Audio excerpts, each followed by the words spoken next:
میرے نبی پاک صلی اللہ علیہ وسلم کا فرمان ہے، مصطفیٰ کریم نے فرمایا تو رب کی رضا کے لیے جھک جا، تو اللہ کے لیے جھک جا، رب تجھے عزت عطا فرما دے گا۔ تو توحید کا پہلا سبق یہ ہے کہ اللہ کے سامنے جھکنا ہے، کسی اور کے سامنے۔ معین الملت والدین عطا رسول ہند الولی حضرت خواجہ معین الدین چشتی اجمیری رحمت اللہ تعالی علیہ فرماتے میں حج کے لیے گیا، جب میں مینا مزدلفہ عرفات میں گیا تو ایک آدمی کو میں نے لبیک کہتے دیکھا۔ عقیدہ مسلمان کا رب ایک ہے، میرا رب ایک ہے، میرا رب ایک ہے، میرا مالک ایک ہے، وحدہ لا شریک ایک ہے میرا اللہ۔ فرماتے میں نے اس شخص کو دیکھا لبیک لبیک لبیک پکارتا، وہ آدمی جب لبیک کہتا تو جواب آتا لا لبیک، تو غیر حاضر ہے، پھر کہتا میں حاضر ہوں، پھر آواز آتی تو غیر حاضر ہے۔ حضرت خواجہ معین الدین اجمیری علیہ رحمہ فرماتے میں نے مجمع سے بازو پکڑ کے باہر نکالا، میں نے کہا بھائی تجھے پتا ہے جب تو لبیک کہتا ہے تو جواب آتا ہے لا لبیک، تو غیر حاضر ہے، تجھے پتا ہے؟ اب فرماتے وہ رو پڑا، کہنے لگا معین الدین مجھے پتا ہے۔ میں نے کہا اچھا؟ کہنے لگا حضور 24 سال بیت گئے، میں ہر سال حج کرنے آتا ہوں،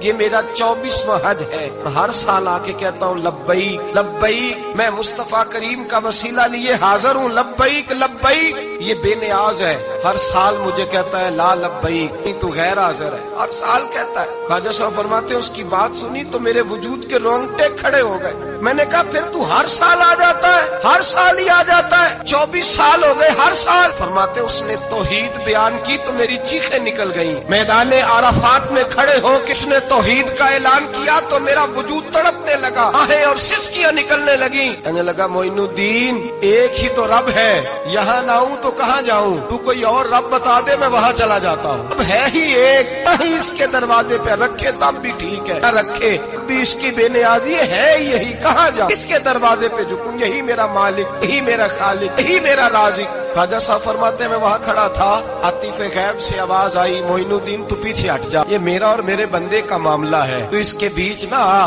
اگر میں نے ایک دفعہ بھی کہہ دیا کہ تو حاضر ہے تو یہ اگلے سال آئے گا نہیں، مجھے اس کا آنا پسند ہی بڑا ہے، 24 سال ہو گئے، اس کا بھی حج قبول فرمایا ہے، اس کی لبیک کی برکت سے قبول فرمایا۔ بھائی یاد رکھیں اور سمجھیں، توحید یہ ہے کہ میں تیرا ہوں، اے اللہ میں مالک میں تیرا ہوں، میں کدھر جاؤں؟ میرے اعلیٰ حضرت فاضل بریلوی رحمت اللہ علیہ کے والد گرامی کی خوبصورت بات فرماتے مجھے دعا مانگنے کا طریقہ میری بیوی نے سکھایا۔ حضرت کس طرح؟ فرمانے لگے ایک دن مجھے اس نے کوئی کام کہا، کوئی ضرورت گھر کی بتائی، تو میں نے کہا میرے پاس پیسے نہیں ہیں، کچھ دنوں میں دے دوں گا، عورتوں کا مزاج ہوتا ہے، گھر کے کام انہوں نے بتانے ہوتے۔ 2-4 دن کے بعد کہنے لگی حضرت ایک کام کہا تھا، فرمانے لگی ابھی جیب میں پیسے نہیں ہیں، ذرا آتے ہیں تو کچھ کر دیتا۔ 2-4 دن کے بعد پھر عرض کرتی حضور وہ میں نے کچھ گزارش کی تھی، فرماتے مجھے غصہ آیا، ناراض ہوا، میں نے کہا تو بار بار کہتی رہتی ہے، تجھے بتایا